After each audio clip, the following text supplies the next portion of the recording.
The convoy had been making 12 knots through the North Atlantic when the escorts began behaving strangely. Lieutenant Commander David Blythe, 31 years old, standing watch aboard HMS Hesperus in February 1943, watched his ASDIC operator lean closer to his equipment with the particular stillness of a man who has heard something he cannot yet explain. The contacts were wrong.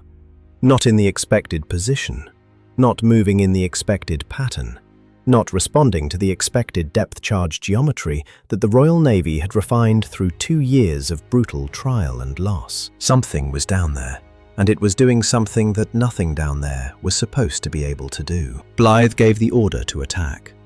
The charges went down, the ocean convulsed, and when the water settled, there was nothing. No oil slick, no debris, no body.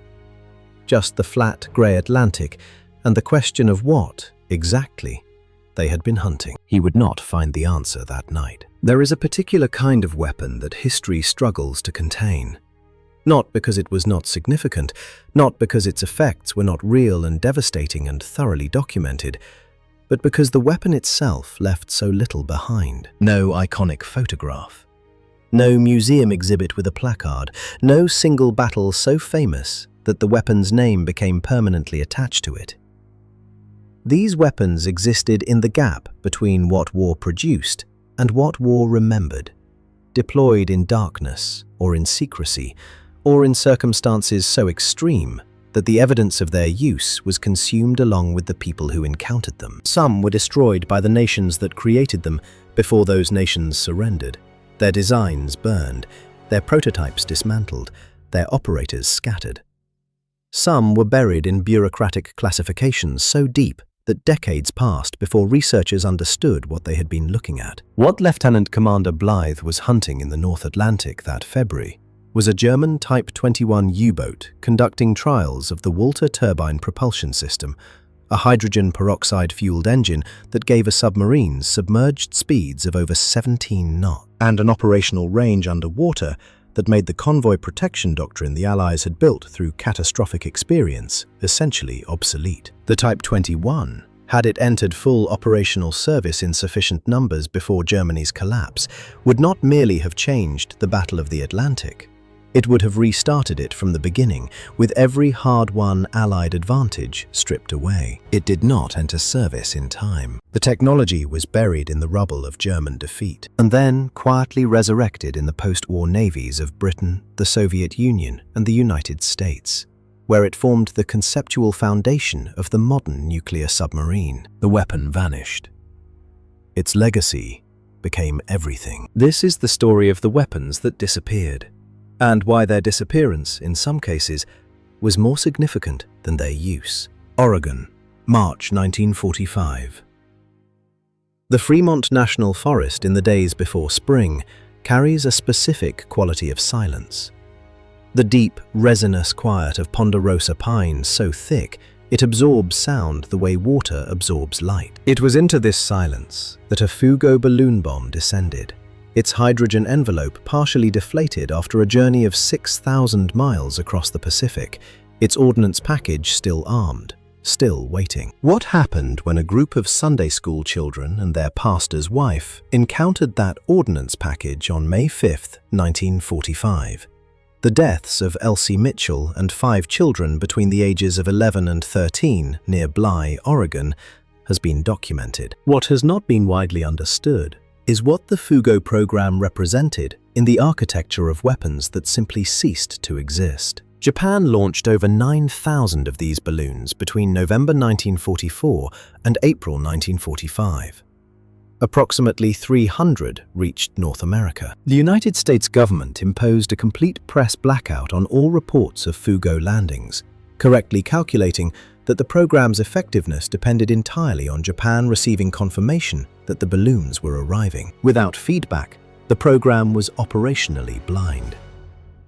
It was cancelled in April 1945, 1 month before it killed its only confirmed victims on the American continent, partly because it appeared to be producing no results. After Japan's surrender, the Fugo program was quietly absorbed into the category of weapons that had failed, and therefore required no further documentation. The balloons that reached North America Those that did not detonate, those that landed in remote forest or open desert, were collected and destroyed by American authorities with minimal public acknowledgement. The designs were studied, the manufacturing techniques catalogued, and the program was filed away.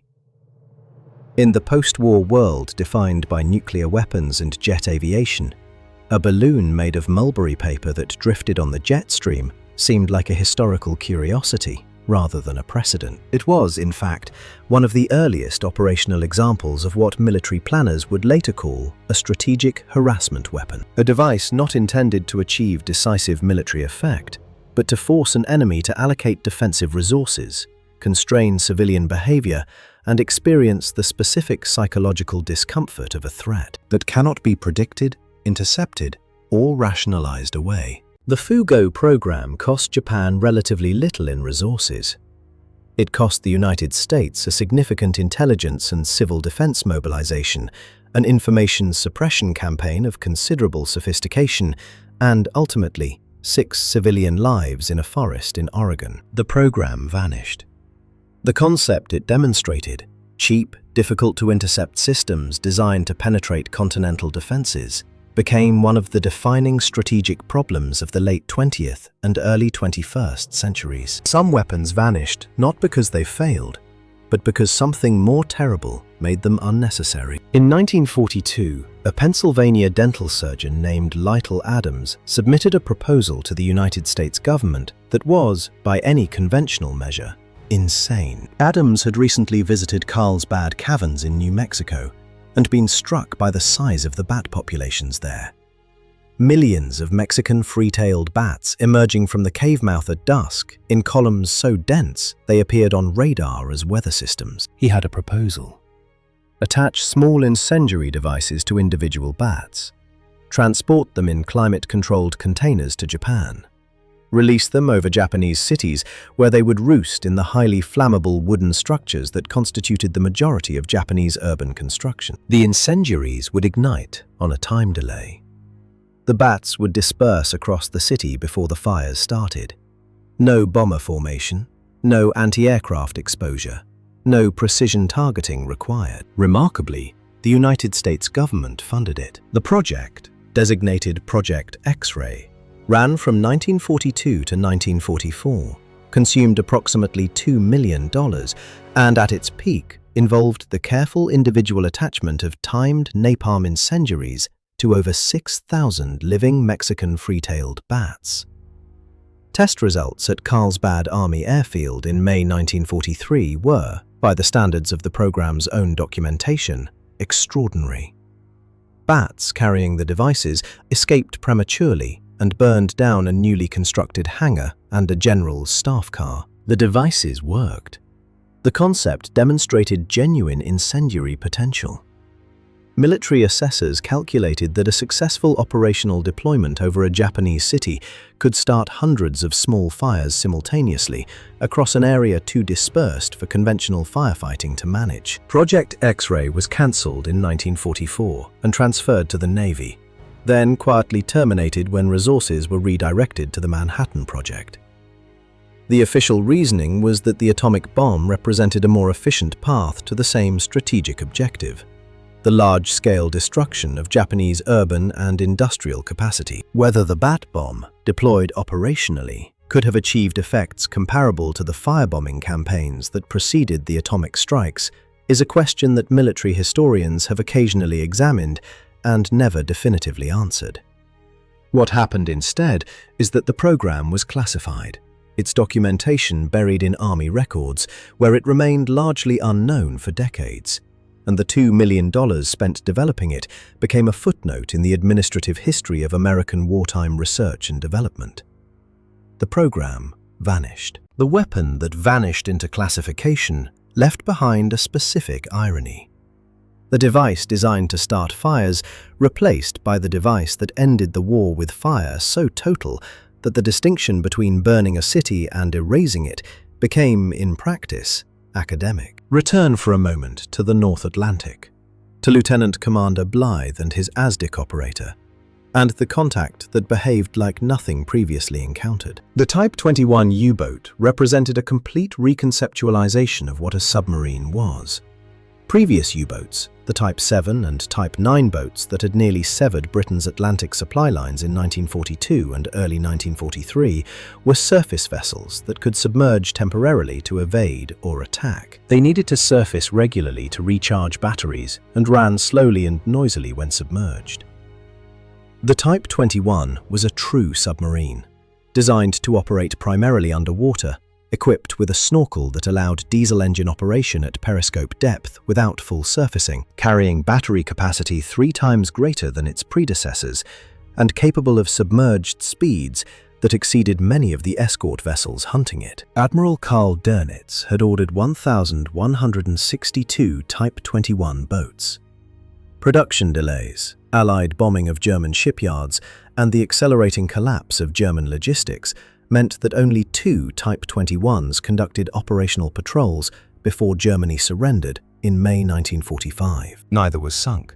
Neither was captured intact initially. The knowledge they embodied, the engineering philosophy of a vessel optimized entirely for underwater performance, dispersed across the post-war world with the speed and thoroughness of a scattering of seeds. British engineers who examined recovered Type 21 designs described encountering technology that was 2 to 3 years ahead of anything the Allies had been developing. Soviet engineers, who recovered multiple incomplete Type 21 hulls from German Baltic shipyards, used the designs as the direct basis for their Project 611 submarine program, which formed the backbone of Soviet submarine forces through the early Cold War. The United States Navy's subsequent submarine development philosophy, the emphasis on submerged speed, noise reduction, and extended underwater endurance that culminated in the nuclear submarine programs of the 1950s, drew directly on Type 21 concepts. The weapon that vanished in the spring of 1945, cancelled by the collapse of the nation that built it, became the ghost in the machine of every navy that followed. It had never been defeated. It had simply run out of time. There is a particular melancholy attached to weapons that disappear, something that distinguishes their history from the history of weapons that were used, documented, and absorbed into the record of what happened and why. The weapons that vanished left behind a specific category of question. Not what did this do, but what would this have done? What would the Type 21 have meant for the Atlantic convoys if it had arrived 18 months earlier? What would the Fugo have meant if Japan had been able to verify its success and scale the program? What would the Bat Bomb have meant if the Manhattan Project had been cancelled and the Pacific War extended into 1946? These questions have no answers, which is precisely what makes them so persistent. History records what occurred. It has no mechanism for what almost occurred, for the weapons that were almost deployed, almost completed, almost discovered in time to matter. And yet, those weapons shaped the post-war world as surely as the ones that left craters and casualty figures. Because the engineers who built them survived. Because the designs survived. Because knowledge does not disappear the way hardware does. Lieutenant Commander Blythe filed his report and moved on to the next convoy. He had no way of knowing what he had brushed against in those cold, grey Atlantic waters. He simply knew that something had been there, that his instruments had found it inadequate to identify it, and that the ocean had given nothing back when his charges went down. He had experienced the fundamental sensation that these weapons were designed to produce, not destruction, but uncertainty. Not the fear of what is happening, but the deeper, more corrosive fear of what you do not yet understand. That fear, that specific, quiet, unresolvable uncertainty, is the truest legacy of the weapons that vanished. They did not need to destroy anything to change the people who encountered them. They needed only to be present and then absent, and leave behind the question that has no satisfying answer. What exactly was that?